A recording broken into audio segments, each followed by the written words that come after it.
जय हिंद मित्रों, आप सभी का आपके चंद्रा क्लासेस में स्वागत है, जिसमें हम लोग एनटीए यूजीसी नेट की तैयारी कर रहे हैं, जिसका विषय हम लोग का एजुकेशन सब्जेक्ट है। एजुकेशन सब्जेक्ट से हम लोग यहाँ पे क्वेश्चंस को सॉल्व करते हैं, ठीक है।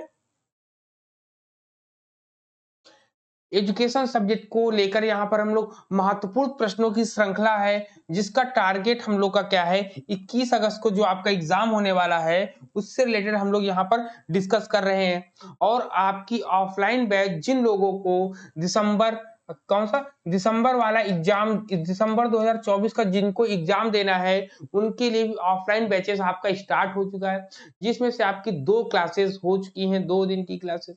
तीसरी क्लास आपकी कंटिन्यू क्लासेस हो रही है, उसमें यूनिट 1 से लेके यूनिट 10 तक बहुत अच्छे तरीके से डिस्कस किया जा रहा है। तो जिन लोगों को भी ऑफलाइन बैच ज्वाइन करना है, वो जो है चंद्रा क्लासेस में जो कि आनंद भवन के सामने है, आकर वहां पर संपर्क करें, ठीक है। और हम लोग जो क्वेश्चन पेपर कर रहे हैं आपके लिए कितना हेल्पफुल हो रहा है, इसकी भी जानकारी आप अपने कमेंट के द्वारा जरूर दें। और जो लोग वीडियो को देखें, वो उसको अगर आपको अच्छा लगता है वीडियो, तो आप लाइक करिए और शेयर भी करिए तथा सब्सक्राइब करना मत भूलिएगा, ठीक है। लाइक लेकिन जरूर करिएगा, ठीक है। तो चलिए, हम लोग कल जो है 30 क्वेश्चन तक हुए थे, 30 के आगे कल हम लोग 30 के आगे मैंने बोला था आगे हम लोग करेंगे, ठीक है। तो चलिए हम लोग चलते हैं अपने क्वेश्चन की तरफ, ठीक है ना। चलिए, क्वेश्चन नंबर ये आपका क्या है, क्वेश्चन नंबर ये आपका 31 है, ठीक है। क्वेश्चन नंबर ये 31 है। इसमें आप देखिए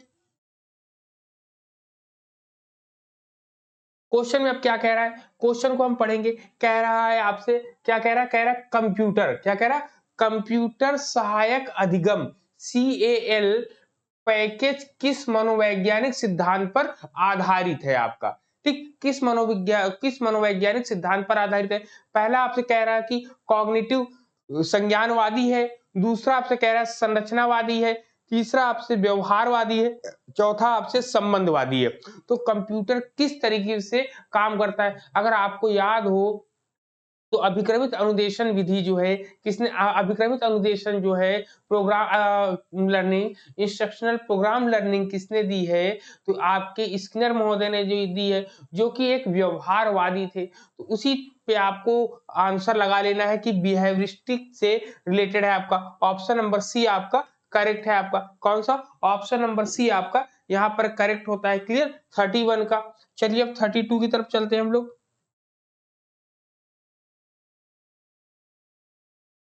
ठीक। 32 है आपका,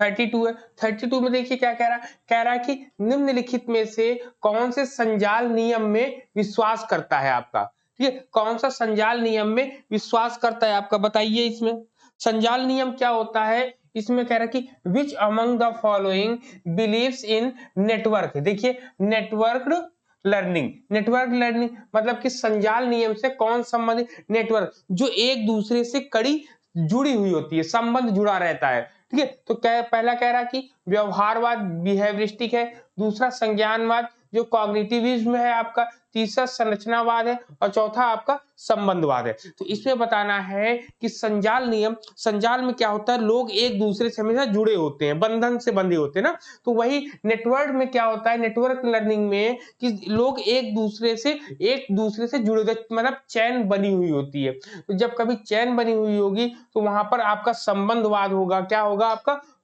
कॉग्निटिव कनेक्टिविज्म होगा आपका, ठीक है। क्या होगा, कनेक्टिविज्म होगा आपका। क्लियर है यहाँ पर, इतना पॉइंट्स क्लियर है आपका। चलिए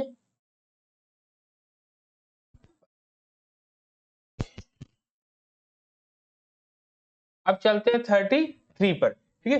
क्वेश्चन नंबर क्या है आपका, 33 33 है आपका, ठीक। 33 है। 33 में जो लोग इसको रिकॉर्डेड वीडियो देख रहे हैं वो लोग क्वेश्चंस को नोट भी करें, इसके की पॉइंट्स भी नोट किया करें जो की पॉइंट्स बताए जाते हैं, क्योंकि यही की पॉइंट्स आपके एग्जाम में आपको बहुत हेल्प करेंगे रिवीजन करने में। रिवीजन करते टाइम आप पूरा का पूरा तो रिवीजन कर नहीं सकते, तो जिस समय क्वेश्चन पेपर आप सॉल्व करते हैं इसकी एक अलग कॉपी आप बनाइए, इसके की पॉइंट्स अलग नोट करिए, हर यूनिट के अलग अलग की पॉइंट्स होने चाहिए, तभी आपको बेहतर और बहुत अच्छी सफलता मिल सकती है। सफलता एक दिन या 2 दिन में नहीं मिलती है, उसके लिए कड़ी मेहनत करनी पड़ती है, योजनाएं बनानी पड़ती हैं, तब जाके हमको कहीं सफलता मिलती है। क्योंकि क्वेश्चन इस समय ऐसे सीधे पॉइंट टू पॉइंट नहीं पूछता, बल्कि वो घुमाकर आपसे प्रश्नों को पूछता है। तो इसलिए प्रश्न को जब कभी भी करें तो कॉपी और पेन अपने पास लेकर बैठे, जिससे आपको क्वेश्चन पेपर करते समय की पॉइंट्स नोट करने में आपको बहुत हेल्प मिलेगी। ठीक है, चलिए क्या कह रहा है प्रश्न। प्रश्न कह रहा है कि निम्नलिखित में से किसमें लेविन के परिवर्तन प्रबंधन निदर्श का रिफ्रीज, ठीक है, रिफ्रीज चरण जो है अंतर्निहित है आपका। पहले कह रहा है कि कम्युनिकेट ए चेंज मतलब परिवर्तन को संप्रेषित करना। दूसरा कह रहा है कि एग्जीक्यूट अ चेंज, कह रहा है परिवर्तन को कार्यान्वित करना।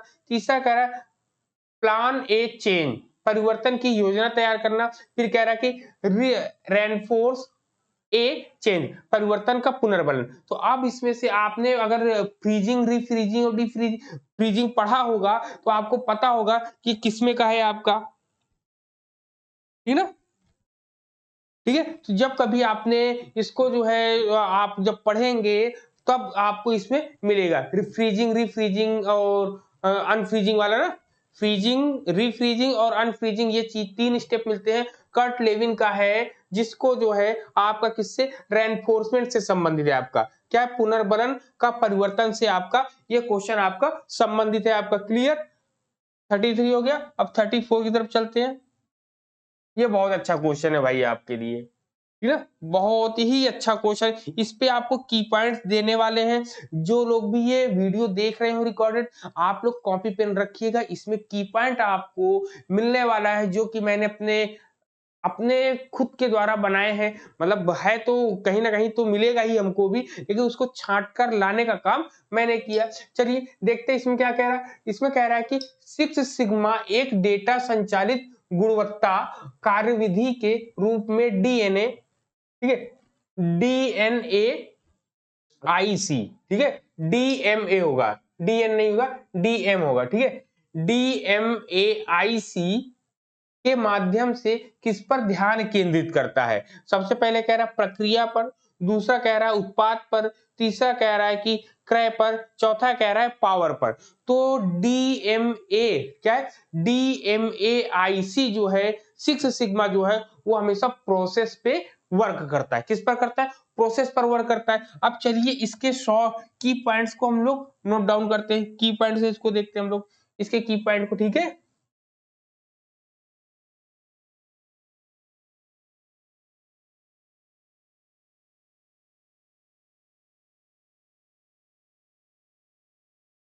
ठीक है, की पॉइंट्स ये आपका आ गया। अब देखिए इसमें आपका 6 सिग्मा आपको अगर दिखाई दे रहा होगा बड़ा सा, ठीक है ना, 6 सिग्मा दिखाई दे रहा है, बताइए।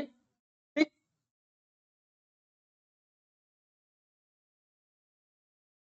ठीक है, 6 सिग्मा जब आपको दिखाई दे रहा है, 6 सिग्मा में आप देख सकते हैं क्या चीज कह रहा है इसमें। ठीक, इसका फुल फॉर्म डी का, डीमैक, डीमैक होता है ना, डी, डी का मतलब क्या होता है, सबसे पहले डिफाइन होता है।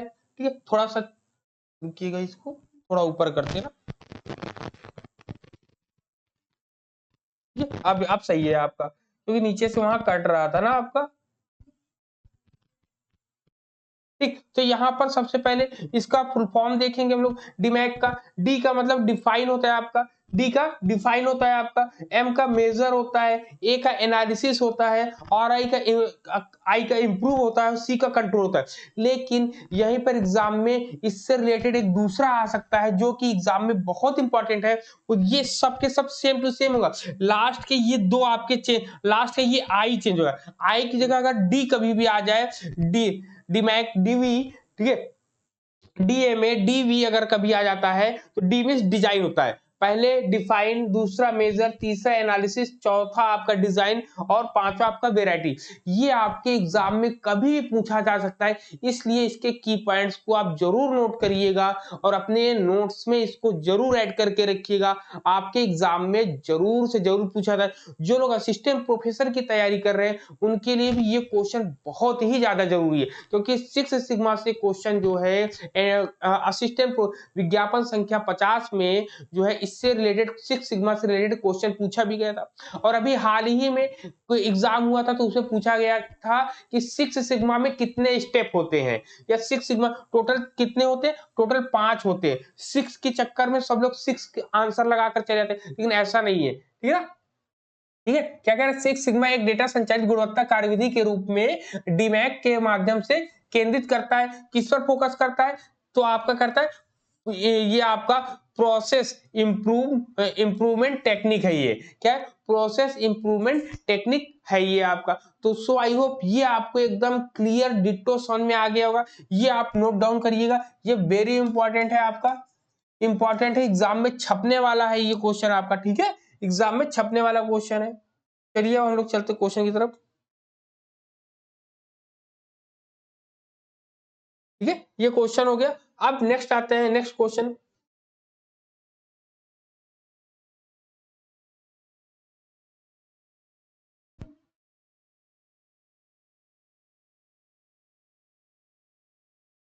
ठीक है, ये पूरा दिखाई दे रहा होगा आपको।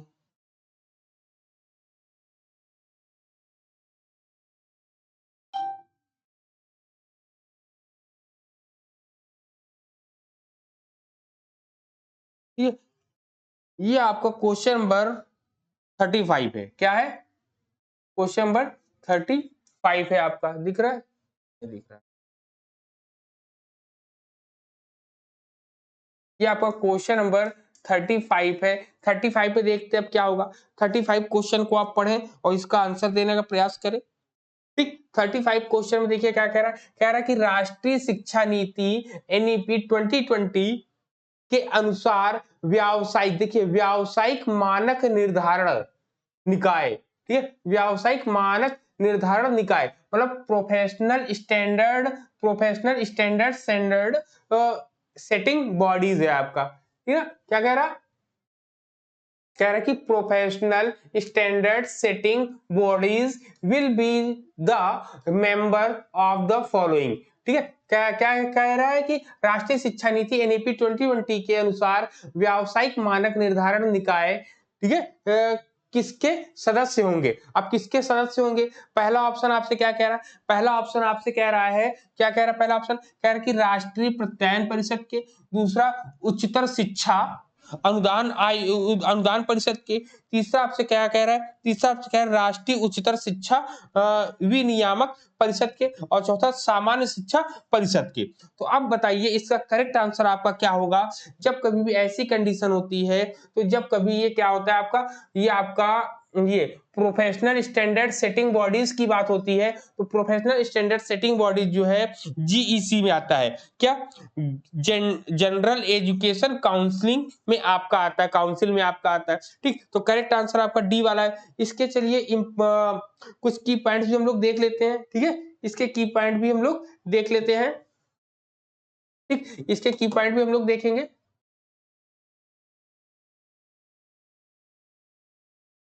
ठीक, ये देखिए आपके क्वेश्चन है ना, की पॉइंट्स इसमें नहीं है। चलिए, ये है आपका, इसके अंतर्गत ही आपका जीईसी के अंतर्गत आपका आता है। चलिए कोई बात नहीं। ठीक है, अब क्वेश्चन नंबर 35 के बाद क्वेश्चन नंबर 36 में चलेंगे। 36 में देखिए आपसे क्या कहता है। ठीक, 36 चलते हैं।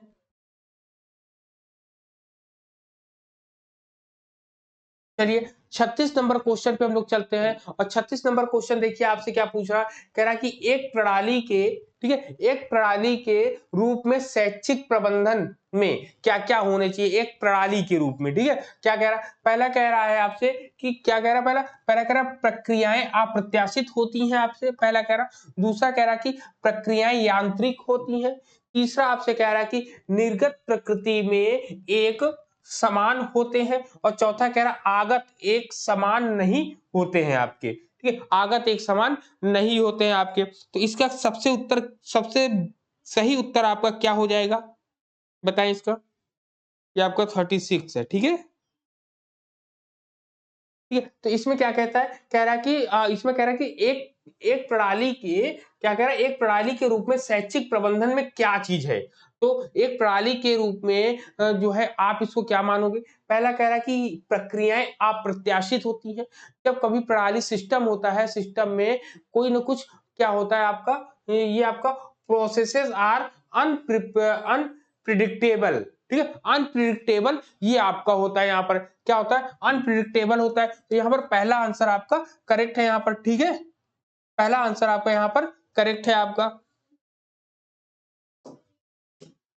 ठीक, पहला आंसर यहाँ पर आपका करेक्ट है आपका, ठीक है। इसमें देखिए प्रक्रियाएं अप्रत्याशित रहती हैं, ठीक है। चलिए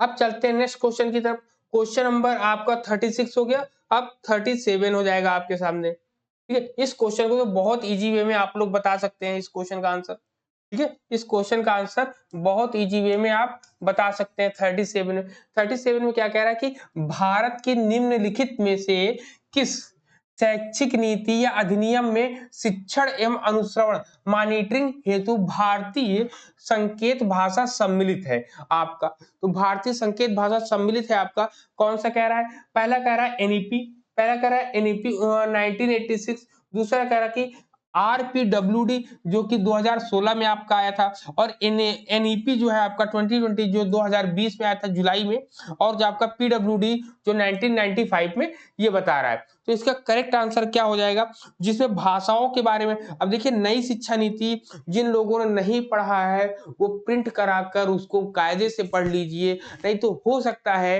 कि नई शिक्षा नीति पर संबंधित जितने भी शिक्षा से संबंधित महत्वपूर्ण पॉइंट बिंदु हैं, शिक्षा से तो यही है, लेकिन उसमें जो एग्जाम में क्वेश्चन पूछने वाले हैं उससे रिलेटेड भी हम लोग यहाँ पर डिस्कस करने वाले बहुत जल्दी ही। जिन लोगों को ये एनईपी 2020 से रिलेटेड देखने हैं जो मेन की पॉइंट्स हैं, तो वो लोग कमेंट करके जरूर बताइएगा क्या आपको वह क्लास चाहिए कि नहीं चाहिए, ठीक है। सभी लोग कमेंट करके बताइएगा कि आपको एनईपी 2020 से रिलेटेड जो की पॉइंट्स हैं जो हमेशा एग्जाम में लगातार पूछे जा रहे हैं और संभावनाएं हैं कि पूछे आगे भी पूछे जाएंगे, तो आप लोग एक बार कमेंट करके जरूर बताइएगा कि आपकी वो क्लास कंडक्ट कराई जाए या नहीं कराई जाए, यस या नो। अगर कराई जाए तो यस बोलिएगा, नहीं तो नो बोलिएगा, ठीक है। कमेंट करके सभी लोग जरूर बताइएगा आप लोग, ठीक। तो अब यहाँ पर देखिए क्या कह रहा है कि अब ये की पॉइंट नोट करिए, कह रहा है कि भारत के निम्नलिखित में से किस शैक्षिक नीति अधिनियम में शिक्षण एवं अनुसरण मतलब मॉनिटरिंग हेतु भारतीय संकेतक भाषा सम्मिलित किया गया है। कह रहा है कि in which of the following educational policy और act of India Indian sign language for teaching and monitoring is involve, ठीक है। तो ये आपका रखा गया है, तो इसमें एनईपी 2020 आपको यहाँ पर ध्यान देना है। क्या है आपका 37 नंबर ये क्वेश्चन आपका रहा है। अब चलते हैं 38 की तरफ।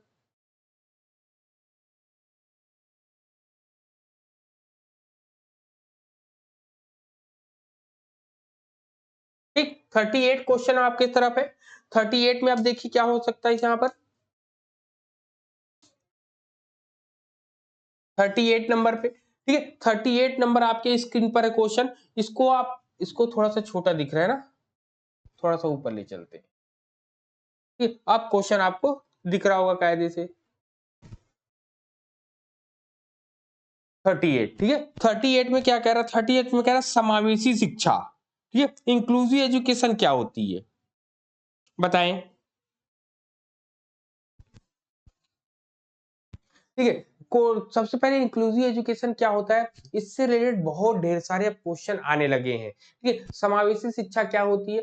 समावेशी शिक्षा उस शिक्षा को कहते हैं जहां पर सभी प्रकार के सामान्य बालक और विशिष्ट बालक सभी एक साथ बैठकर जब एक ही कक्षा में शिक्षा प्राप्त करते हैं तो उसी को हम समावेशी शिक्षा कहते हैं। ठीक है?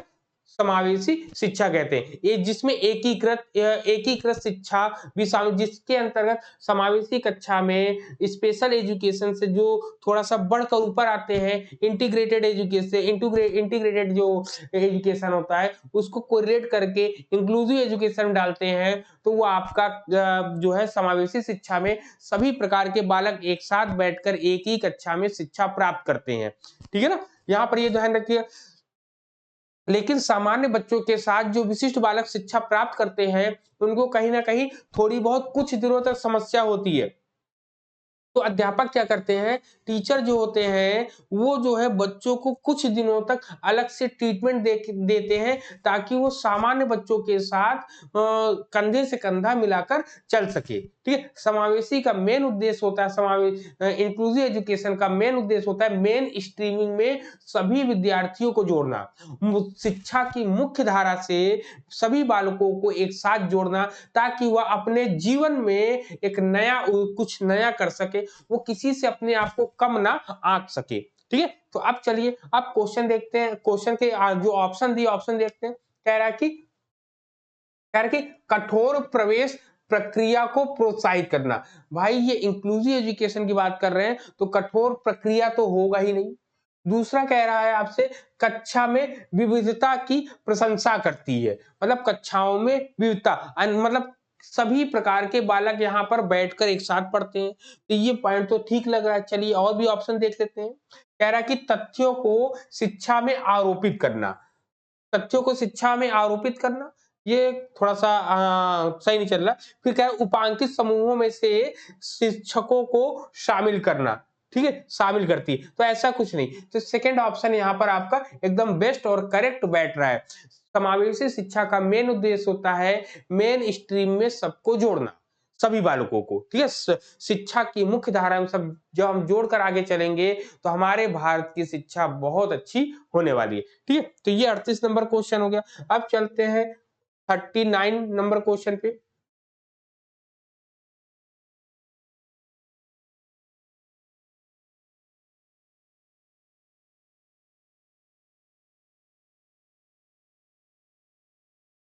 अब 39 क्वेश्चन देखिए, 39 पे क्या कह रहा है, ठीक है ना, 39 है ना।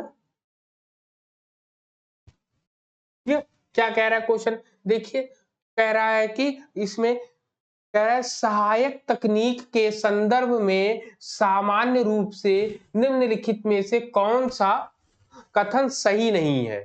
देखिए सहायक तकनीक के रूप में कह रहा है which of the following statement is not correct with reference to assistive technology. ठीक है, असिस्टिव टेक्नोलॉजी जिसको एटी शॉर्ट में बोलते हैं इन जनरल। ठीक है, जो इनके लिए सही नहीं है आपका।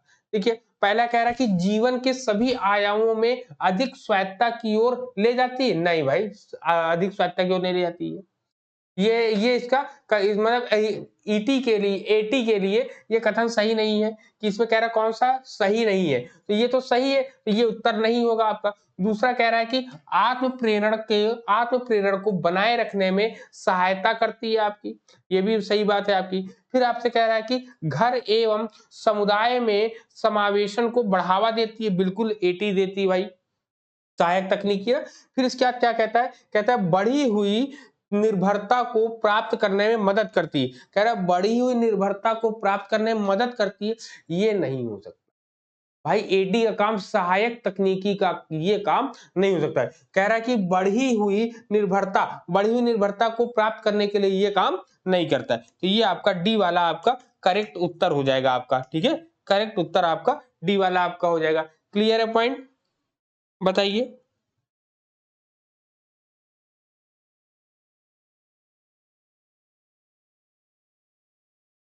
ठीक है, चले।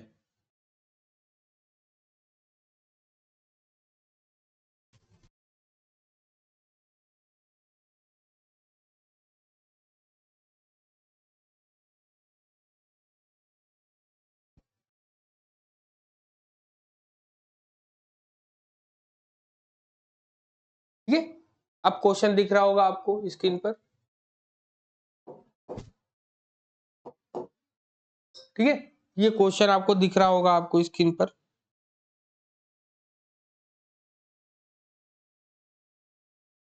हाँ, चलिए, निशक्तता वाले, चलिए ये आपका क्वेश्चन नंबर 40 है आपका। ठीक, 40 में क्या कह रहा है, देखिए 40 वाले में कह रहा है कि निशक्तता वाले बच्चों के व्यवहार व्यवहार प्रबंधन के लिए, ठीक है, निशक्तता वाले बच्चों के व्यवहार प्रबंधन के लिए अध्यापक की क्या जिम्मेदारी होती है। कह रहा है कि which among the following responsibilities of a teacher और teacher is related to behaviour management of children with disabilities, children with disabilities से रिलेटेड आपसे ये क्वेश्चन आपसे कह रहा है, जिसमें आपसे पहला ऑप्शन आपसे क्या कह रहा है, पहला ऑप्शन कह रहा है कि साप्ताहिक समय सारणी निर्धारित करना, सबसे पहला कह रहा है साप्ताहिक समय सारणी निर्धारित करना। दूसरा आपसे क्या कह रहा है कि वैयक्तिक या सामूहिक रूप से विद्यार्थी की प्रगति का मूल्यांकन करना होता है। फिर आपसे तीसरा ऑप्शन कह रहा है कि पूरी कक्षा और वैयक्तिक विद्यार्थियों के लिए सकारात्मक निर्माणकारी हस्तक्षेप एवं सहायता का नियोजन करना है। फिर आपसे कह रहा है कि सहायक कर्मियों की मदद से आईईपी का सतत पुनरीक्षण करना है। अब देखिए, अब यहाँ तो सबके सब ऑप्शन सही लग रहे हैं, तो इसमें कौन सा ऑप्शन सही होगा, तो देखिए इसमें क्या कह रहा है, कह रहा है साप्ताहिक समय सारणी बनाना, ठीक है, साप्ताहिक समय सारणी निर्धारित तो कर तो देंगे, लेकिन जो डिसेबल्ड बच्चे हैं वो डेली रूटीन में वही काम नहीं कर सकते हैं, कभी उनका मन होता है, कभी धीरे धीरे करते करते वो छोड़ देते। अभी जिस विद्यालय में हम पढ़ा रहे थे, तो वहां पर हमारी मैनेजर मैम का डिसेबल्ड बच्चों का भी एक स्कूल था, वहां मैं गया, मैं कम से कम 2 से 3 बार गया वहां पर, और वहां पर देखा जैसे आप और हम सामान्य है ना, उनको 1 हफ्ते 2 महीने, मतलब 1 या 2 महीने के लग जाते हैं चम्मच को सही से पकड़ने में, ठीक है, चम्मच उनको ब्रश करने में कम से कम महीनों, मतलब 6 साल 7 साल 8 साल के हुए, लेकिन उनको ब्रश करने में इतना समय, मतलब उनका डिसेबल्ड बच्चे तो हाथ हिलता रहता है, तो वो ब्रश नहीं कर पाते, वो अपने हाथ से चम्मच से खाना नहीं खा पाते, तो उनको उनको जो है ये सब सिखाने में बहुत ज्यादा समय लग जाता है, इसलिए कह रहा है साप्ताहिक समय सारणी निर्धारित करना ये आपका नहीं हो सकता, ठीक है। दूसरा कह रहा है कि वैयक्तिक या सामूहिक रूप से विद्यार्थी की प्रगति का मूल्यांकन करना, ठीक है, वैयक्तिक या सामूहिक रूप से आपसे कह रहा है आपसे, ठीक है ना, क्या कह रहा है कि वैयक्तिक या सामूहिक रूप से विद्यार्थी की प्रगति का मूल्यांकन करना, व्यक्तिक नहीं, सामूहिक नहीं, मतलब इसमें व्यक्तिक तो देखेंगे ही देखते, लेकिन साथ में सामूहिक रूप में भी उनको, क्यों, क्योंकि इसमें मुख्य धारा में जोड़ने का जब काम करते हैं तो उनको व्यक्तिक के, मतलब सामूहिक के साथ साथ और व्यक्तिक, क्या कह रहा, दोनों देख लेते हैं ऑप्शन, कह रहा है कि वैयक्तिक या सामूहिक रूप से विद्यार्थी की प्रगति का मूल्यांकन, व्यक्तिक या सामूहिक नहीं, केवल व्यक्तिक रूप से उनके मूल्यांकन करते हैं। भाई हर एक बच्चा अपने आप में स्पेशल होता है, उसको ट्रीटमेंट करना है, हर एक बच्चे पर फोकस करना है, क्योंकि सब एक गति से नहीं सीख सकते, जब सब एक गति से सीख नहीं सकते हैं तो उनका मूल्यांकन कहां से हम कर पाएंगे। फिर तीसरा ऑप्शन आपसे क्या कहता है, कहता है पूरी कक्षा और वैयक्तिक विद्यार्थियों के लिए सकारात्मक निर्माणकारी हस्तक्षेप एवं सहायता का नियोजन करना। अब देखिए, अब कह रहा पूरी कक्षा, देखिए कह रहा पूरी कक्षा और वैयक्तिक विद्यार्थियों के लिए, अब पूरी कक्षा में भी वैयक्तिक विद्यार्थियों के लिए सकारात्मक निर्माणकारी हस्तक्षेप एवं सहायता प्रदान करना, मतलब जो भी पूरी कक्षा में सभी के लिए सहायता उपलब्ध होगी, तो वहां पर क्या होंगे, वो बच्चे जो है आसानी से अपनी चीजों को सीख सकेंगे, ठीक है। तो वही तो प्रश्न कह रहा है, कह रहा है निशक्तता वाले बच्चों के व्यवहार प्रबंधन के लिए, अब व्यवहार प्रबंधन के लिए हम पूरी कक्षा और वैयक्तिक रूप से उनको जो है सहायता प्रदान करेंगे, विद्यार्थियों के सकारात्मक निर्माणकारी हस्तक्षेप एवं सहायता की बात करें, तो ये ऑप्शन आपका बहुत एकदम करेक्ट बैठता है आपका। लेकिन फिर भी डी वाला आपने पढ़ा, डी वाला कह रहा है कर्मियों की मदद तो लेंगे, लेकिन कभी कभी उसमें थोड़ा सा प्रॉब्लम होता है, ठीक है। तो 40 का ऑप्शन नंबर सी आपका करेक्ट है। इसमें बताए कोई कंफ्यूजन हो तो बताएं आप लोग, ठीक है। 40 का ये क्वेश्चन आपका कंप्लीट होता है, ठीक। अब चलते हैं नेक्स्ट 41 पे।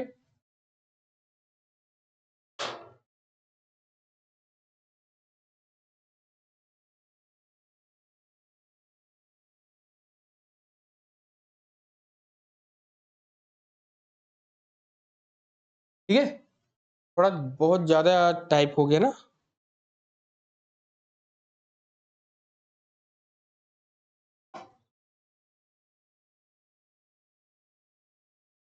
ठीक है, तो क्वेश्चन नंबर ये आपका कौन सा है? क्वेश्चन नंबर आपका ये 41 होना चाहिए, आपका 41 है। ठीक है, 41 है। आप देखिए,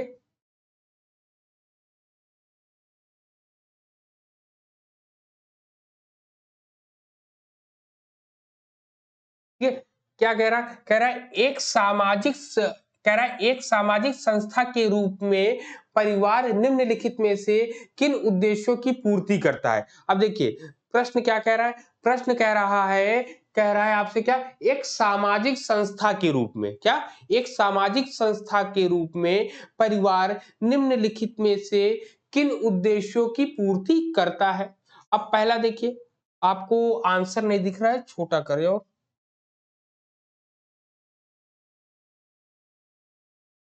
ये ये है आपसे,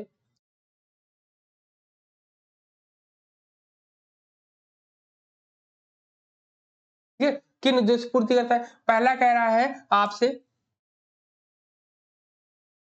कह रहा है कि यह अपने सदस्यों को व्यावहारिक एवं भावात्मक समर्थन प्रदान करता है। ठीक है, और पहला वाला आपसे क्या कह रहा है कि यह बच्चों का सामाजिकरण करता है। भाई बच्चों का सामाजिकरण तो करता ही करता है, आपका क्या करता है? बच्चों का सामाजिकरण करता है, तो पहला ए सही है। दूसरा बी वाला क्या कह रहा है? बी वाला कह रहा है कि यह अपने सदस्यों को व्यावहारिक एवं भावात्मक समर्थन प्रदान करता है। बिल्कुल सही है, ये भी सही है आपका, क्योंकि परिवार है, परिवार के साथ जब समाज से हम लोग जुड़ेंगे तो इसमें भी ये बात कहता ही कहता है। फिर इसके बाद सी वाला आपसे क्या कह रहा है? सी वाला आपसे कह रहा है कि यह सामाजिक समानता के लक्ष्य की स्थापना करता है। क्या है? सामाजिक समानता के लक्ष्य की स्थापना करता है। सामाजिक का, समाज का कोई लक्ष्य नहीं होता, लक्ष्य तो केवल व्यक्तियों के होते हैं। आप और हम जो लक्ष्य बनाएंगे वही लक्ष्य होता है। तो सी वाला तो आपका क्या हो जाएगा? सी वाला आपका इसमें से नहीं होगा आपका। ठीक है, सी वाला इसमें से आपका नहीं होगा यहाँ पर। सी वाला आपका कट गया, तो सी जहां हो वहां उसको काट दो, सी को काट दो, सब कट गया, तो कौन सा ऑप्शन बचा? ऑप्शन नंबर बी आपका बचा। एग्जाम में आपको ऐसे ही करना है, लेकिन फिर भी पढ़ लेते हैं। क्या कह रहा है? कह रहा है कि या प्रयोजन या यौन प्रजनन का नियमन करता है, यह यौन प्रजनन का नियमन करता है। बिल्कुल सही है, परिवार जो है, शादी विवाह सब उसी में होता है। फिर कहता है कि यह जो है अपने सदस्यों को एक सामाजिक पहचान प्रदान करता है। बिल्कुल, अपने सदस्यों को एक सामाजिक पहचान प्रदान करता है। तो यहाँ पर ये क्वेश्चन आपका हो गया, आपका क्लियर। ऑप्शन नंबर बी आपका करेक्ट है यहाँ पर।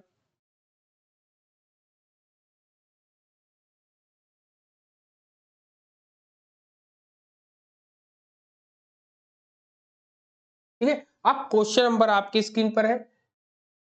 ठीक है, इसमें क्या कह रहा है? कह रहा है निम्नलिखित में से कौन सा कथन सही है। ठीक है, कौन सा कथन सही है ये आपको बताना है। तो इसमें आप देखिए कौन सा कथन सही होगा। ठीक है, पहला हम देखते हैं। पहला इसमें देखिए, इसमें आप देखिए, क्वेश्चन नंबर लिख देना। क्वेश्चन नंबर कौन सा है आपका? ये क्वेश्चन नंबर आपका 42 है आपका, ये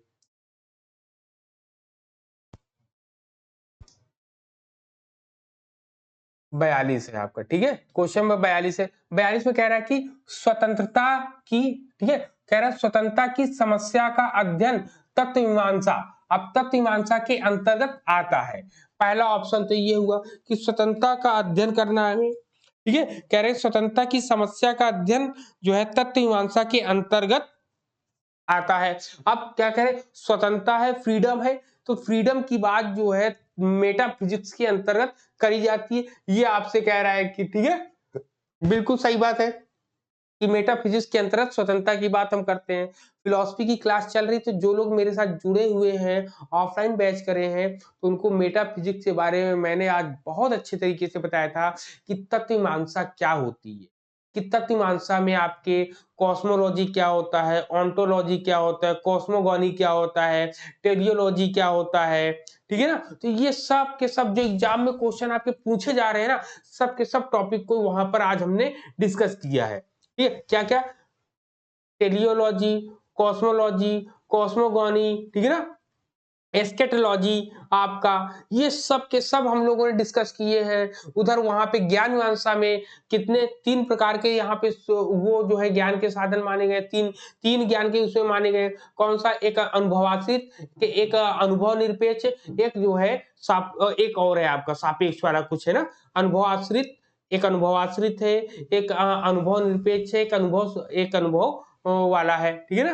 3 थे आपके, तो तीनों हम लोगों ने वहां पर डिस्कस कर रखे हैं। फिर इसके हम लोगों ने आचार मीमांसा बात करी थी। आचार मीमांसा में ही हम लोगों ने जो है सौंदर्य शास्त्र की बात करी थी, ठीक है, और तर्क शास्त्र की भी बात करी थी, जिसमें 4 तर्क शास्त्रों के बारे में हम लोगों ने पढ़ा। तो ऐसी चीजें हम लोगों ने पढ़ी थी। अब नेक्स्ट हम लोग कल पढ़ेंगे, सांख्य दर्शन पढ़ेंगे अपने ऑफलाइन बैचेस में, ठीक है। चलिए, इसमें इतना बताया। फिर दूसरा कह रहा है कि अनुभववाद का अध्ययन ज्ञान मीमांसा के क्षेत्राधिकार के अंतर्गत आता है, ठीक है। क्या कह रहा है? अनुभववाद का अध्ययन। अब ये बताइए, जिन लोगों को मैंने पढ़ा रखा है वो लोग बहुत आराम से ये बता सकते हैं कि ये बिल्कुल भी सही बात कहते हैं कि ज्ञान ज्ञान का बात है तो ज्ञान जो है अनुभव पर। तो याद है, कह रहे कि अनुभववाद जो है किस पर कह रहा है? अनुभववाद का अध्ययन ज्ञान मीमांसा के क्षेत्राधिकार के अंतर्गत आता है, ठीक है। तो ये पॉइंट बिल्कुल सही है आपका। फिर तीसरा कह रहा है आपसे क्या? तीसरा कह रहा है कि आगमन आगमन पद्धति तर्क शास्त्र के क्षेत्राधिकार के अंतर्गत आती है, ठीक है, क्षेत्राधिकार के अंतर्गत आती है। फिर ये भी सही है आपसे कह रहा, ठीक है, ये भी आपका पॉइंट क्या है? ये भी पॉइंट आपका सही है, मैंने अभी बताया आपको।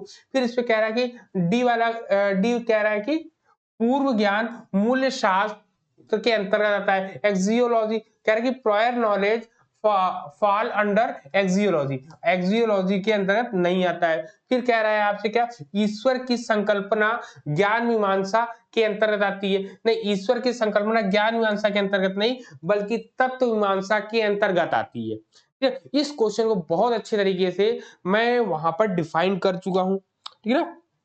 मैंने इस क्वेश्चन के आंसर को बहुत अच्छे से वहां पर डिफाइन किया हुआ है। अब चलते हैं नेक्स्ट क्वेश्चन आपका, ठीक है। तो ऑप्शन नंबर आपका कौन सा सही है? ऑप्शन नंबर आपका ए वाला सही है, ए बी और सी, ठीक है। चलिए अब आगे चलते हैं।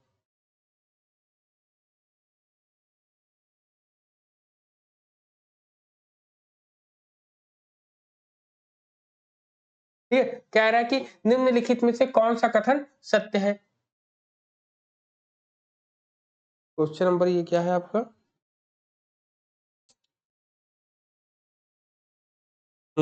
सही है। अब कौन सा कथन सत्य है इसके बारे में देखना है, चलिए क्वेश्चन नंबर बता दें। क्वेश्चन नंबर ये है आपका 43, 43, 43 नंबर क्वेश्चन है, ठीक है। 43 क्वेश्चन में क्या कह रहा है? कह रहा है कि सांख्य का अर्थ, कह रहा है सांख्य का अर्थ होता है सत्य ज्ञान, सम्यक ख्याति का दर्शन, सत्य ज्ञान अर्थात सम्यक ख्याति का दर्शन, ठीक है, का दर्शन है, यही तक है। देखिए जरा, सांख्य का अर्थ है सत्य ज्ञान, मतलब सम्यक ख्याति का दर्शन, बिल्कुल सही है। तो पहला पॉइंट तो मैंने आपको बताया ही है। मैंने कल की डेट में बताया था आपको, जिन लोगों ने ऑफलाइन में किया था, कि जो है जब बात करते हैं दर्शन की, तो दर्शन कितने भागों में डिवाइड होता है? दर्शन आपके मात्र कुल जो है अगर कहें तो मात्र 2 भागों में डिवाइड होता है आपका, ठीक है। अगर इसकी संकल्पना के बारे में अगर हम बात करते हैं, चलिए इसके बारे में हम लोग डिस्कस कर ही लेते हैं अगर है तो,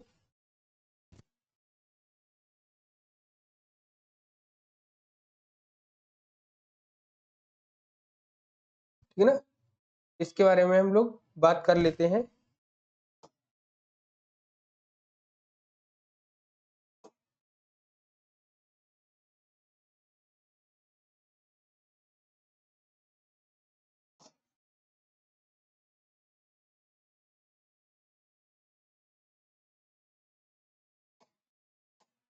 ठीक है, बात हम कर लेते हैं, चलिए, ठीक है। इसमें हम लोगों ने दर्शन की बात करेंगे। दर्शन की बात करेंगे तो दर्शन के मुख्य रूप से कितने डिवाइडेशन होते हैं? दर्शन के मुख्य रूप से 2 भाग होते हैं आपके। कौन होता है? एक भारतीय होता है आपका, एक भारतीय दर्शन होता है, दूसरा पाश्चात्य दर्शन होता है। पाश्चात्य दर्शन होता है। अब भारतीय दर्शन के जो डिवाइडेशन हुआ है, जो भाग हुए हैं, ये मुख्य रूप से दो भागों में है। जो वेदों की संकल्पना को मानते हैं, मैंने बताया था वेद है, वेद का सबसे वेद के बाद ब्राह्मण, ब्राह्मण के बाद अरण्यक, अरण्यक के बाद उपनिषद। ये जो है विज्ञापन संख्या 50 के असिस्टेंट प्रोफेसर में इसका क्रम लगाने को आया था ये प्रश्न का, कि सबसे पहले वेद होता है, वेद के बाद आपका ब्राह्मण होता है, ब्राह्मण के बाद अरण्य होता है, फिर इसके बाद उपनिषद होता है। उपनिषद में हम आत्मा संबंधी परिचर्चा की बात करते हैं, जिसमें याज्ञवल्क्य और मैत्री ऋषि के बीच संवाद होता है। उसमें हम लोग का आत्मा तत्व निकल कर आता है। इसी आत्म तत्व के आधार पर ही भारतीय दर्शन का विभाजन होता है। कुछ लोग कहते हैं वेद के आधार पे होता है, कुछ लोग कहते हैं उपनिषद के आधार पे, कुछ लोग कहते हैं आत्मा के आधार पर, जबकि ये तीनों ही आपस में जुड़े हुए हैं। या तो चाहे आप वेद कह लो, चाहे उपनिषद कह लो, चाहे आत्मा कह लो, तो उसी के आधार पे इसके दो डिवाइडेशन होते हैं। एक ऑर्थोडॉक्स होता है, ऑर्थोडॉक्स होता है आपका, और दूसरा हेट्रोडॉक्स होता है। क्या आपका? हेट्रोडॉक्स होता है। मतलब ये आस्तिक होता है, क्या होता है? आस्तिक होता है, और ये नास्तिक होता है आपका। ठीक है, इसको हम लोग परंपरावादी बोलते हैं, परंपरावादी बोलते हैं। इसमें को हम लोग गैर परंपरावादी बोलते हैं, गैर परंपरावादी बोलते हैं हम लोग। ठीक है, इतने नाम ये आपके हैं यहाँ पर। अब इसके डिवाइडेशन की बात करते हैं, तो जो लोग वेदों को मानते हैं उनको हम लोग आस्तिक कहते हैं, जो लोग वेदों को नहीं मानते लोग उनको हम नास्तिक कहते हैं। ठीक, तो यहाँ पर जो आस्तिक होते हैं ये षड दर्शन में डिवाइड होते हैं। सबसे पहले सांख्य होता है, सांख्य के बाद आपका नंबर 2 पे, सांख्य के बाद योग आता है, योग के बाद न्याय आपका आता है, न्याय के बाद नंबर 4 पे आपका सांख्य योग न्याय, न्याय के बाद वैशेषिक आता है आपका, वैशेषिक के बाद नंबर 5 पे आपका क्या आता है? मीमांसा आता है, जिसको हम लोग पूर्व मीमांसा बोलते हैं। और छठवां आपका क्या आता है? वेदांत आता है आपका। ठीक, सांख्य कपिल मुनि है आपके, कौन है? कपिल मुनि है। योग के पतंजलि है, पतंजलि है। न्याय के कपिल आपके गौतम ऋषि हैं आपके, कौन है? गौतम ऋषि है आपके। वैशेषिक के कणाद है आपके, कणाद है या उल्लूक इनको बोलते हैं, उल्लूक बोलते हैं। मीमांसा के जैमिनी है आपके, क्या है? जैमिनी है आपके। वेदांत के बादरायण है आपके। ठीक, बादरायण। यहीं पर अगर हम इसकी बात करेंगे, ये इसके 3 भाग होते हैं, कौन कौन से? बौद्ध होता है आपका, जैन होता है आपका, और चारवाक होता है। ठीक, बौद्ध के गौतम बुद्ध है आपके,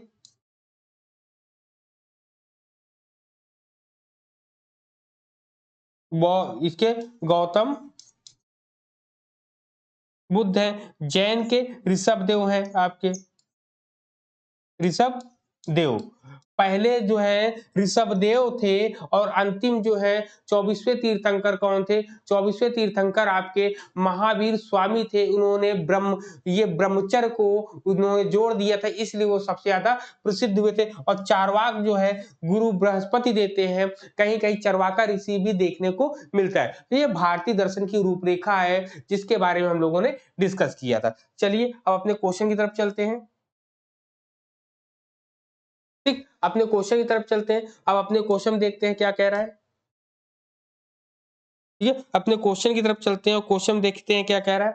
तो पहला कह रहा है कि सांख्य का अर्थ होता है सत्य ज्ञान, अर्थात सम्यक ख्याति का दर्शन होता है। तो पहला आपका सही है। दूसरा आपसे क्या कह रहा है? दूसरा आपसे कह रहा है कि सांख्य अनेकवादी अध्यात्मवाद एवं एक निर्विवाद द्वैत है आपका, निर्विवाद द्वैत है आपका। बिल्कुल सही, आपसे बी वाला भी कहता है आपसे।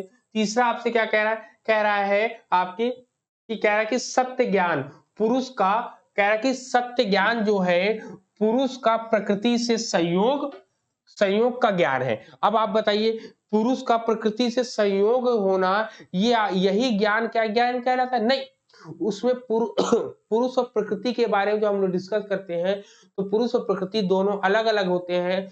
पुरुष जब प्रकृति के संपर्क में आता है, तब जाके सृष्टि प्रक्रम का निर्माण होता है। सबसे पहले पुरुष, प्रकृति, फिर महत, अहंकार, इंद्रियाँ, पंच महाभूत, ये आता है आपका, ठीक है?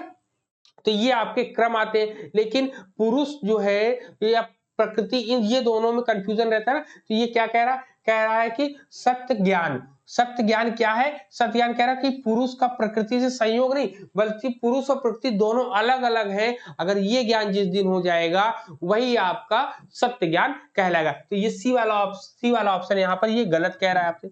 डी वाले में क्या कह रहा है? कह रहा है कि शंकराचार्य ने सांख्य को वेदांत का मुख्य विपक्षी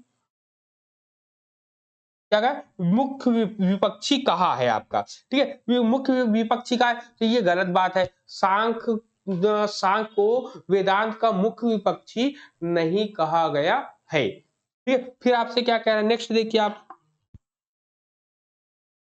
फिर इसमें कह रहा है, सॉरी, सही बता रहे हैं कि मुख्य विपक्षी इनको कहा गया है सांख्य दर्शन को, क्योंकि सांख्य दर्शन जो है दो प्रकार की चीज, सांख्य दर्शन में पुरुष और प्रकृति दो मूल तत्व माने गए हैं, जबकि वेदांत में केवल ब्रह्म को सत्य माना गया है, जिसमें कहा गया है ब्रह्म सत्यम जगन मिथ्या जीवो ब्रह्मैव न परा। मतलब जीव और ब्रह्म दोनों अलग अलग नहीं है, दोनों एक ही है, ठीक है? क्या कहता है? ब्रह्म सत्यम जगत मिथ्या जीवो ब्रह्मैव नापरा, ठीक है? ब्रह्म सत्यम जगत मिथ्या, मतलब कह रहे कि ब्रह्म सत्य है, जगत मिथ्या है। और फिर कहते हैं जीव और ब्रह्म दोनों अलग अलग नहीं है, बल्कि दोनों एक ही है, ये बात करता है। जबकि सांख्य दर्शन में दो प्रकार के तत्व, मूल तत्व माने गए हैं। वैसे तो कुल जो है 25 तत्व माने गए हैं, लेकिन मूल तत्व जो है कितने माने गए हैं आपके? दो, पुरुष और प्रकृति। पुरुष प्रकृति होता है, फिर उसके बाद महत, फिर अहंकार, फिर इंद्रियां, फिर पंच महाभूत, ठीक है? ये होता है, ये क्रम है आपका। तो डी वाला बिल्कुल सही कह रहा है कि शंकराचार्य ने सांख्य को जो है वेदांत का मुख्य विपक्षी कहा है। ये पॉइंट नोट करिएगा।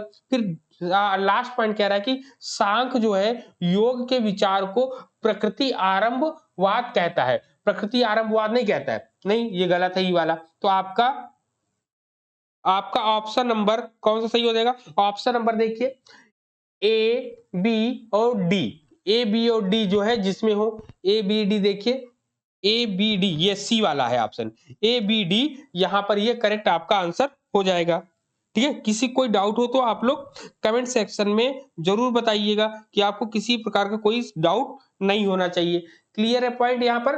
ठीक है, फिर से आपको बता देते हैं कि सांख्य का मतलब होता है प्रॉपर नॉलेज, ठीक है? सत्य ज्ञान। सांख्य का अर्थ होता है प्रॉपर नॉलेज, सत्य ज्ञान, जिसमें जो है इसमें मूल दो तत्व माने गए हैं, एक पुरुष होता है, दूसरा प्रकृति होता है, ठीक है? पुरुष और प्रकृति होता है। जब पुरुष और प्रकृति में कोई जो है, इसमें जब पुरुष प्रकृति को अपना पूरा कार्य मान लेता है, तो वहीं पर जो है इस विभेद हो जाता है, ज्ञान नहीं होता है उनको। जब वो दोनों अलग अलग हों, तब इसका सच्चा ज्ञान यही होता है आपका, ठीक है ना? सच्चा ज्ञान यही होता है। कारण में कार्य हमेशा छुपा होता है, जिसको सत्कार्यवाद बोलते हैं। सत्कार्यवाद की बात यही करता है, इसके अंतर्गत आता है। फिर इसके बाद शंकराचार्य जी ने कहा है कि वेदांत का जो मुख्य विपक्षी है, उसको सांख्य दर्शन बताया है, ठीक है? ये पॉइंट आपको नोट डाउन करने हैं अपने की पॉइंट्स में वाली कॉपी में, इसको नोट डाउन कर लेना है, ठीक है? चलिए,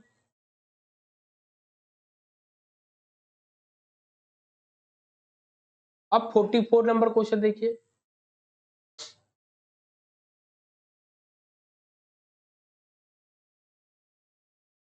ठीक है, 44 क्वेश्चन देखिए। 44 में आपसे क्या कह रहा है? कह रहा है कि यशपाल समिति का प्रतिवेदन 2009 ने निम्नलिखित में से किसकी अनुशंसा की है? ठीक है, किसकी अनुशंसा की है, केवल इसके बारे में बताना है। तो अब देखिए, यशपाल कमेटी जो है दो बार आती है, एक 1992 में आती है और दूसरी जो है 2009 में आती है आपकी। क्लियर? एक 1992 में आती है और दूसरी जो है कब आती है? 1992 में एक बार आई थी, ठीक है? तो इसके अंतर्गत देखिए क्या होता है, इसके अंतर्गत आपका क्या सही करेक्ट आंसर आपका होगा, उसके बारे में हम लोग डिस्कस करते हैं, ठीक है ना? ठीक है, तो इसमें कह रहा है पहला पहला कह रहा है आपसे मानद विश्वविद्यालयों की प्रचुरता, मतलब ठीक है, मानक विश्वविद्यालयों की प्रचुरता कह रहा है, तो पहला ऑप्शन कह रहा है, तो पहला तो नहीं है आपका, जहां पहला हो वहां उसको काट दो, पहला और कहीं है, यहाँ पर है, ये काट दो, ये दो कट गए। अब बचा है दूसरा, दूसरा कह रहा है आपसे, कह रहा है कि उच्चतर शिक्षा के निजीकरण को प्रोत्साहन करना, मतलब उच्चतर शिक्षा के निजीकरण को प्रोत्साहन करना, तो ये आपका जो है यशपाल कमेटी आपका कहता है आपका, ठीक है, यशपाल कमेटी आपका कहता है, तो दूसरा वाला जहां हो वहां आप लगा दो, तो ये बी वाला आपको बहुत आसानी से आंसर आपको मिल गया, लेकिन आप पूरा देखेंगे। तीसरा पॉइंट कह रहा है कि पाठचर्या सुधार है आपका, ठीक है, पाठचर्या सुधार है आपका,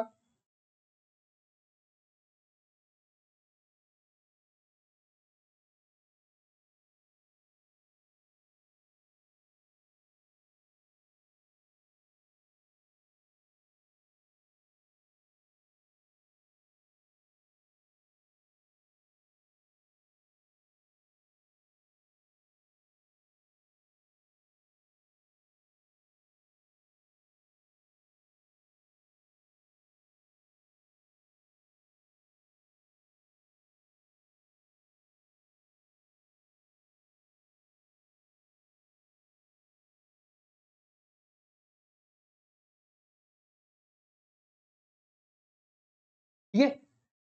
चलिए थोड़ा सा इसमें कंफ्यूजन था, उसको वही देख रहा था मैं, ठीक है ना? ठीक है, तो सबसे पहले देखिए इसमें क्या होता है आपसे, सबसे पहले कह रहा है कि ये यशपाल कमेटी का जो प्रतिवेदन 2009 आया था, उसमें किसकी अनुशंसा की गई है, उसमें मानद विश्वविद्यालय को नहीं जो है कहा गया है, और हायर एजुकेशन को प्राइवेटाइजेशन के बारे में इन्होंने इसका विरोध किया है, जबकि इन्होंने पाठचर्या सुधार के बारे में बोला है आपसे, और बोला कि आईआईटी और आईआईएम को पूर्ण विश्वविद्यालय के रूप में मान्यता दी जानी चाहिए आपका। फिर तीसरा कह रहा है कि राष्ट्रीय उच्चतर शिक्षा आयोग की स्थापना करनी चाहिए, तो ये ऑप्शन आपका करेक्ट है, बाकी ऊपर के दो आपके यहाँ पर रॉन्ग है आपके, तो केवल केवल आपका ये वाला ऑप्शन आपका करेक्ट बैठेगा आपका। क्लियर? कौन सा ऑप्शन? ऑप्शन नंबर 3 आपका यहाँ पर करेक्ट बैठेगा आपका 44 का, ठीक है। चलिए अब नेक्स्ट क्वेश्चन की तरफ चलते हैं हम लोग, 45 देखते हैं अब हम लोग। 45 में कह रहा है कोठारी आयोग ने निम्नलिखित अनुशंसाएं दी थी। अब कोठारी आयोग के बारे में पढ़ना है, ये कोठारी आयोग ने कौन कौन सी अनुशंसाएं दी हैं आपकी, ठीक है, क्वेश्चन को पढ़े और फिर बताएं।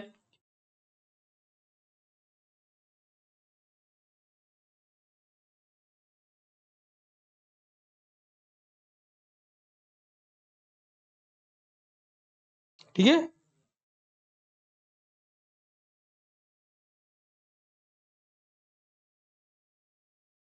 ठीक है, चलिए अब इसमें कहता है कि विश्व पेन तो लिया ही नहीं मैंने, कह रहा है कि विश्वविद्यालय के स्तर पर अंशकालिक पत्राचार अंशकालिक और पत्राचार को हतोत्साहित किया जाना चाहिए आपका, हतोत्साहित किया जाना चाहिए, ये आपसे बोलता है, तो ये आपका जो है ये अनुशंसा नहीं करता है। दूसरा कह रहा है कि विज्ञान की शिक्षा और शोध को उच्च प्राथमिकता दी जानी चाहिए, भाई इसकी तो उन्होंने चर्चा की है, तो दो जहां पर हो पकड़ लो, दो यहां पर है, दो यहाँ पर है, बाकी और कट हो गए, ठीक है। चलो दो तो यहाँ पर है, एक जो है कट गया, एक यहाँ से कट गया, तो बी वाला ऑप्शन आपका करेक्ट हो जाएगा। लेकिन फिर भी और देख लेते हैं और क्या बोला है, इन्होंने बोला है विद्यालय संकुल की स्थापना, मतलब कह रहे हैं इस्टेब्लिशमेंट ऑफ स्कूल कॉम्प्लेक्स, तो स्कूल कॉम्प्लेक्स की बात इन्होंने करी है आपकी। फिर तीसरा आपसे कह रहा है कि माध्यमिक शिक्षा, कह रहा है माध्यमिक शिक्षा को अधिकतम संभव स्तर तक व्यावसायीकृत किया जाना चाहिए, ठीक है, क्या किया जा रही है, व्यावसायीकृत किया जाना चाहिए, ये सही बोला।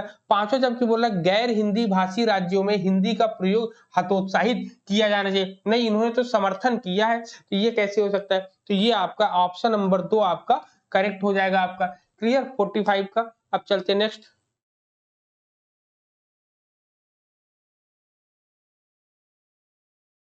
ठीक, अब देखिए क्वेश्चन नंबर 45 में क्या कह रहा है, कह रहा परामर्श नहीं है, कह रहा व्हाट इज नॉट काउंसलिंग। ठीक है, व्हाट इज नॉट काउंसलिंग क्या है आपका।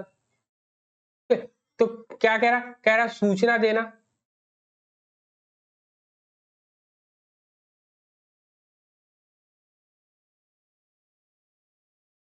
ठीक है, पहला क्या कह रहा, परामर्श क्या होता है, परामर्श और निर्देशन दो चीजें आपको सामने देखने को मिलती है। तो परामर्श जब कभी हम किसी एक्सपर्ट से लेते हैं, जो कोई उसमें उसका कोई जानकार होता है, तो जब हम उससे लेते हैं तो वो परामर्श कहलाता है, जिसपे स्पेशलिस्ट की आवश्यकता पड़ती है। जबकि निर्देशन में हम किसी से भी निर्देशन ले सकते हैं हम लोग। ठीक है ना, तो ये है। तो सबसे पहले क्या होता है, गिविंग इंफॉर्मेशन, सूचना देना होता है परामर्श का उद्देश्य। ठीक है, ठीक है। फिर दूसरा कह रहा है कि सुझाव देना, क्या, गिविंग सजेशन, सुझाव देना है आपका।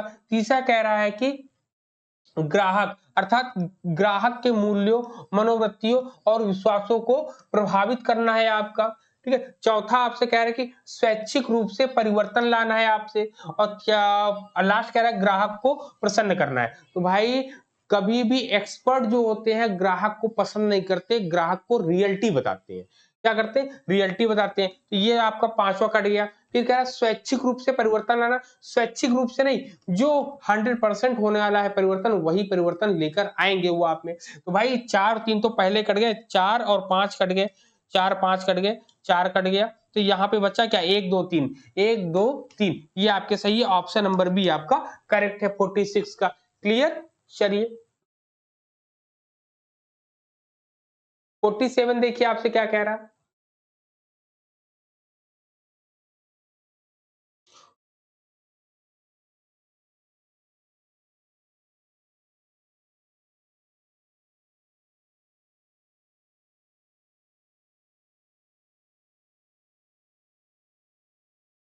ठीक है, 47 में आप देखिए क्या कह रहा है आपसे। ठीक, 47 कह रहा है कि सृजनशीलता, क्या कह रहा है, सृजनशीलता बच्चों पर डैश का अधिक जोखिम होता है। मतलब इसमें बता रहा है जोखिम, कह रहा है कि creative peoples are at higher risk of, high risk of. ठीक है, हाई रिस्क ऑफ क्या होगा, सबसे पहले कह रहा है शोषण, दूसरा कह रहा है असंलग्नता आपसे, अज्ञानता, और चौथा विद्यालय त्याग। मतलब कह रहा है एक्सप्लोरेशन आपका, डेजिग्नेशन है आपका, इग्नोरेशन है आपका, स्कूल ड्रॉप आउट है आपका। इसमें क्या हो जाएगा आपका, इसमें आपका करेक्ट आंसर क्या हो जाएगा, अब आप इसके बारे में बता सकते हैं। इसमें करेक्ट आंसर क्या हो जाएगा आपका, ये आपकी इग्नो इग्नोरेंस, अज्ञानता है आपकी, और विद्यालय त्याग, ड्रॉप आउट। ठीक है, क्या है, सृजनशीलता बच्चों पर सबसे ज्यादा अज्ञानता प्रभाव डालती है, और विद्यालय त्याग, ये दोनों जो है सबसे ज्यादा इस पर प्रभाव डालते हैं।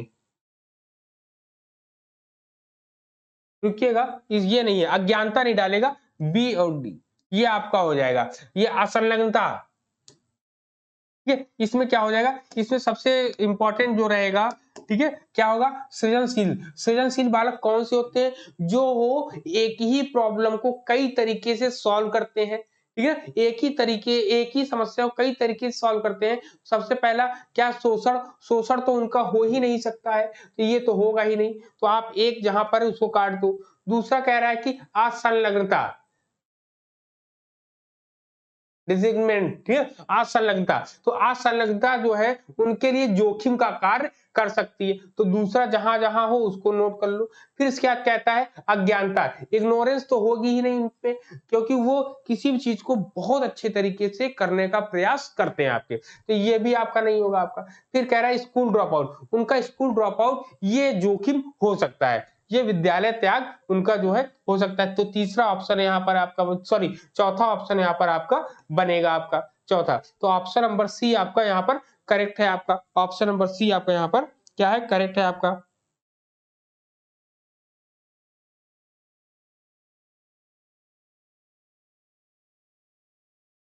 ठीक है, अब आते हैं नेक्स्ट क्वेश्चन नंबर 48 पर।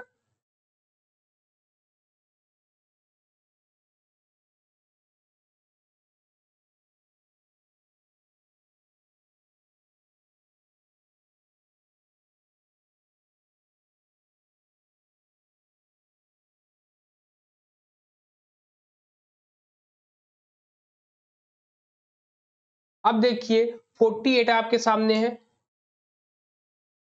ठीक, 48 आपके सामने है। क्या कह रहा है क्या कि शिक्षा की राष्ट्रीय नीति एनईपी जो है, एनपीई जो है 1986 ने अध्यापक शिक्षा के केंद्र द्वारा प्रायोजित योजनाएं प्रारंभ की अनुशंसा की। निम्नलिखित में से कौन सा संस्थान इस योजना का परिणाम है, मतलब इस संस्था का योजना का परिणाम है, ये बताना है आपको, ठीक है, ये बताना है। तो सबसे पहले कह रहा है कि डाइट की स्थापना करी थी, हाँ भाई करी थी, मैंने बताया था आपको। फिर कह रहा है कि RIES ठीक है, RIES है, CTE है आपका, ठीक है ना, क्या है आपका CTE है, ठीक है, CTE है। तो CTE के बारे में भी हमने पढ़ा, डैट के बारे में पढ़ा है आपका, ठीक है। फिर इसके बाद क्या कह रहा है आपसे, फिर इसके बाद कह रहा है कि IASES, इसके बारे में भी हम लोगों ने पढ़ रखा है। तो क्या है ACD आपका करेक्ट हो जाएगा उत्तर आपका, ठीक है, ACD आपका उत्तर करेक्ट हो जाएगा। एक ACD होना चाहिए ना यहाँ पे, चलो AC और D, ये आपका आंसर करेक्ट हो जाएगा। क्लियर है पॉइंट, बताइए, क्लियर है पॉइंट।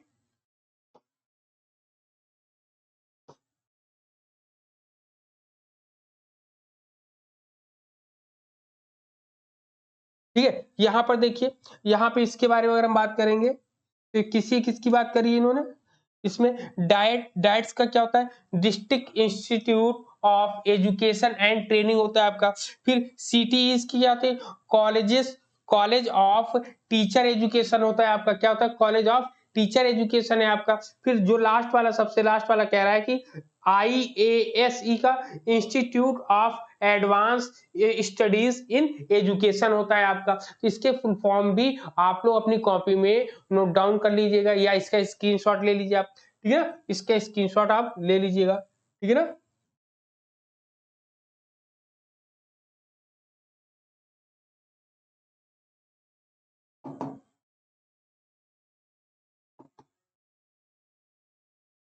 ठीक है, तो यहाँ पर ये हो गया आपका ऑप्शन, ऑप्शन कौन सा था, ऑप्शन बी वाला था आपका। अब चलते हैं 49 पर, ठीक है, 49 पे चलते हैं। 49 पे देखिए आपसे क्या कह रहा है, कह रहा है कि अध्यापकों के व्यावसायिक विकास की आवश्यकता क्यों है, ठीक है, क्या कह रहा है, अध्यापकों के व्यावसायिक विकास की आवश्यकता क्यों है, ये पूछ रहा है। तो पहला कह रहा है कि विषय के ज्ञान, कह रहा है कि अध्यापकों का व्यावसायिक ज्ञान आवश्यकता क्यों है। तो पहला कह रहा है कि विषय के ज्ञान क्षेत्र में विस्तार के लिए। दूसरा आपसे कह रहा है क्या कि अध्यापन व्यवसाय में प्रवेश हेतु है आपका। तीसरा आपसे कह रहा है कि नीतियों और योजनाओं को लागू करने में हेतु के लिए आपसे।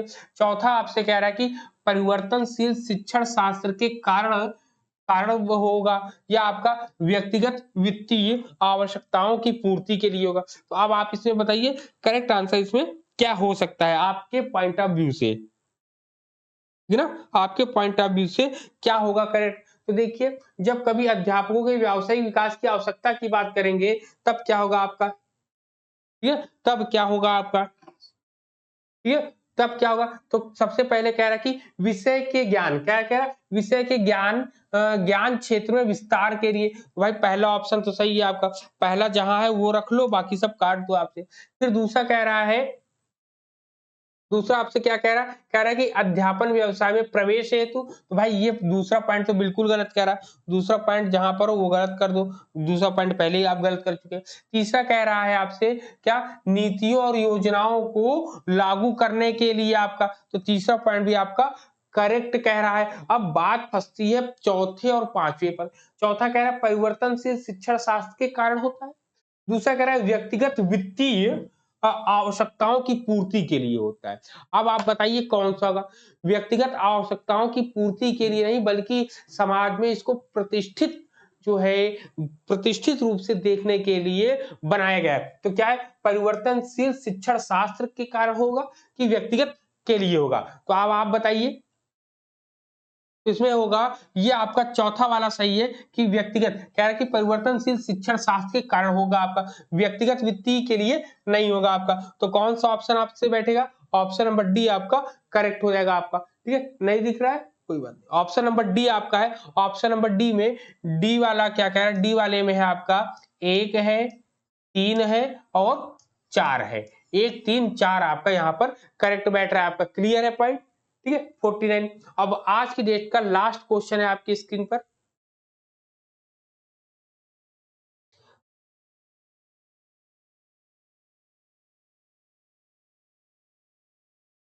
ठीक है, अब देखिए क्या कह रहा है? कह रहा है कि पाठ्यक्रम, कह रहा है कि पाठ्यक्रम नियोजन के लिए, ठीक है, कह रहा है पाठ्यक्रम नियोजन के लिए राल्फ टाइलर द्वारा उठाए गए 4 मूलभूत प्रश्न निम्नलिखित में से कौन है? सबसे पहले कह रहा है कि कौन से शैक्षणिक लक्ष्य प्राप्त किए जाएं। ठीक है ना, पहला कह रहा है क्या कि कौन से शैक्षणिक लक्ष्य प्राप्त किए जाएं। दूसरा कह रहा है कि लक्ष्य प्राप्त करने के लिए कौन सी अनुदेशनात्मक सामग्री की आवश्यकता, क्या है? आवश्यकता, ठीक है, आवश्यकता है। तीसरा आपसे कह रहा है आपसे कि विधियों और रणनीतियों को कैसे संगठित किया जाना चाहिए। और चौथा आपसे कह रहा है कि लक्ष्यों की प्राप्ति का मूल्यांकन कैसे होगा। और आपसे पांचवा कह रहा है कि लक्ष्य प्राप्त करने के लिए कौन से अधिकतम अनुभव उपलब्ध कराए जाने चाहिए आपको। ठीक है, कौन से उपलब्ध अनुभव जो है कराए जाने चाहिए। ठीक है, तो ये आपसे पहला वाला तो सही कह रहा है, पहला वाला सही कह रहा है, फिर दूसरा आपका इससे नहीं होगा, बाकी सब सही होंगे। तो पहला, तीसरा, चौथा, पांचवा, पहला, तीसरा, चौथा, पांचवा, तो ये आपका बी वाला आपका करेक्ट आंसर आपका हो गया। क्या हुआ? करेक्ट आंसर आपका कौन सा है? बी वाला आपका करेक्ट हो जाता है। क्लियर है? ठीक है, तो इसको भी आप देख लो।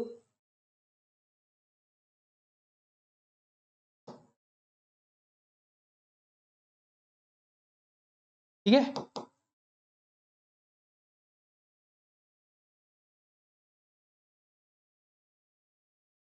ठीक है, तो यहाँ पर ये देखिए, यहाँ पर ये 4 लक्ष्य इनके हैं। इनके 4 लक्ष्य को ऐसे आप अपनी कॉपी में नोट डाउन कर लेंगे और अपने नोट्स को बना लेंगे। ये एग्जाम के पॉइंट ऑफ व्यू से बहुत ही ज्यादा इंपॉर्टेंट है आपके। ठीक है, इंपॉर्टेंट है आपका, बहुत ज्यादा इंपॉर्टेंट है। इन्होंने बताया कि कौन से शैक्षिक लक्ष्य प्राप्त किए जाने हैं, पहला बताया। फिर बोला कि विधियों और रणनीतियों को कैसे संगठित किया जाना चाहिए। तीसरा बोला लक्ष्यों की प्राप्ति का मूल्यांकन कैसे होगा। और चौथा बोला है लक्ष्य प्राप्त करने के लिए कौन से अधिकतम अनुभव उपलब्ध कराए जाने चाहिए। ये राल्फ टाइलर द्वारा उठाए गए 4 मूलभूत प्रश्न हैं। तो ये प्रश्न जो है किसमें आता है? पाठ्यक्रम नियोजन में, करिकुलम प्लानिंग में ये क्वेश्चंस आते हैं। ठीक है, करिकुलम किसमें आता है? करिकुलम प्लानिंग में ये आपके क्वेश्चंस आते हैं। तो आपको याद रखना है कि आपको जो है ये आपको अब यहाँ पर हम लोगों ने कितने टोटल 50 क्वेश्चन कर लिए हैं। अब नेक्स्ट क्लास में इसके आगे जो है हम लोग क्वेश्चन लेके चलेंगे, जिसमें आपको बहुत अच्छे तरीके से हम लोग और भी क्वेश्चन करने का प्रयास करेंगे। और जो नोट्स है, जो की पॉइंट्स है, आप अपनी कॉपियों में जरूर नोट डाउन किया करिए, जिससे आपके एग्जाम की तैयारी जो है बहुत बेहतर हो जाएगी। ठीक है, बहुत बेहतर हो जाएगी। और आपको मैं बता दूं कि आपकी क्लासेस जो हैं ऑफलाइन बैचेस जो है सुबह और शाम दोनों में आपकी अवेलेबल है। जिनको भी क्लास करनी है वो लोग जो है चंद्रा क्लासेस में, जो कि आनंद भवन के सामने, वहां पर कांटेक्ट करें। और आपको वीडियो कैसा लगा उसके बारे में भी कमेंट करके जरूर बताइएगा। प्रश्न आपको कैसे लग रहे हैं उसके बारे में भी बताइए। और आपको मैंने कहा है कि एनईपी 2020 का जो एग्जाम के पॉइंट ऑफ व्यू से जो इम्पोर्टेंट है, अगर आपको उसको उसकी भी क्लास चाहिए तो आप यस लिखकर भेजिएगा। ठीक है, यस लिखकर कमेंट जरूर करिएगा। जितने ज्यादा कमेंट आएंगे उतनी ज्यादा पॉसिबिलिटी बनेगी आपके क्लास लेने की। ठीक है, तो चलिए हम नेक्स्ट क्लास में मिलेंगे नई ऊर्जा के साथ, नई एनर्जी के साथ। तब तक सभी को शुभ रात्रि, जय हिंद।